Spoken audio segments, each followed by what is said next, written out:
Here with us now, Skip Shelton, a Republican candidate for Lieutenant Governor of California and a national security expert. Skip, good morning. Welcome to the show. Good morning, Hannah. Thanks for having me. It's a pleasure to have you, sir. So California, long been seen as a place of opportunity, economic growth. Many voters now say they're worried about the state's future. They're worried about affordability. What do you think needs to change most in order for people to feel optimistic again about California? Look, Hannah, California is overgoverned, overtaxed, and overregulated. What I want to do as Lieutenant Governor is take a sledgehammer to all these onerous regulations that do nothing for the people of California but add cost. So things like California used to be an energy independent state. Now we are energy dependent. Why is this? Because of these onerous regulations that Sacramento has imposed on the people of California. I mentioned affordability. We know housing affordability, the cost of living have emerged as two of the biggest issues in this election. More residents are leaving California than in recent years. What do you believe is driving those costs higher for Californians right now? What needs to be done to bring them down, Skip? Well, Hannah, a few things. Most certainly is immediately we need to reduce the regulations that constrict the stock of housing for Californians. Things like the California Economic Quality Act, what it does is it makes permitting for housing to take an excessively long time. What we want to do is we want to reduce these regulations, including the CEQA, that can stop having these long lead times for permitting of new housing in California. Primary day, I don't have to tell you, is just days away. Governor Gavin Newsom signed new measures aimed at protecting California elections from possible federal interference. He says it's more important for voters to have confidence in the system. When you talk to voters, Skip, across California, how much of an issue is trust in their current government?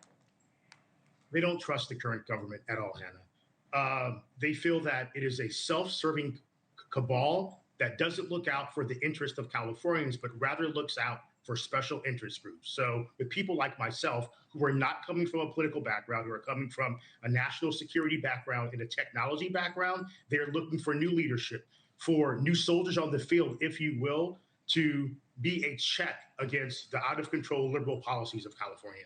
Your race has drawn a large and competitive field of candidates, including several well-known names in California politics specifically. And all those candidates are on our screen right now. At a time when this election is drawing unusual attention, major campaign spending across the state, what do you believe makes your campaign stand out to voters?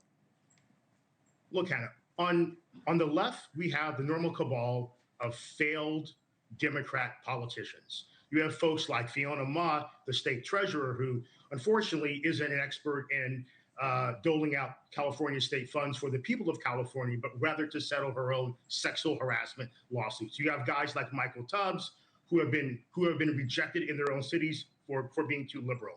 On my side, the Republican side, unfortunately, we have a leading candidate that is not just a rhino, who is the former Democrat state assembly leader. So our leadership has simply grabbed a 70-year-old former Democrat state assembly leader and put her as number two person on the ticket. So this is not the way to success. You have to embrace new leadership, folks who understand the California economy and understand what the issues are, not these failed politicians from the past. How do you separate yourself from other Republicans?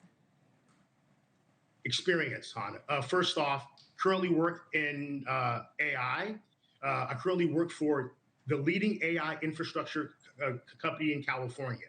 I understand kind of where the economy needs to go, and hopefully I can be an effective bridge between the tech community and average Californians who are often can be scared and are worried about the impacts of AI on their future. So I understand kind of the next generation economy, and the tech economy drives California, Hannah. While the lieutenant governor role is often seen as more ceremonial, the office does have influence over important areas: higher education, economic development, state boards. How would you approach that job, Skip? What part of the role do you think voters may overlook?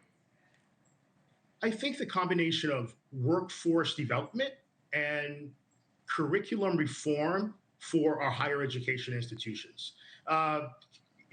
the current UC system, they focus on these liberal arts education, which is great, but doesn't equip our kids to have the tools that they need to succeed in this generation economy.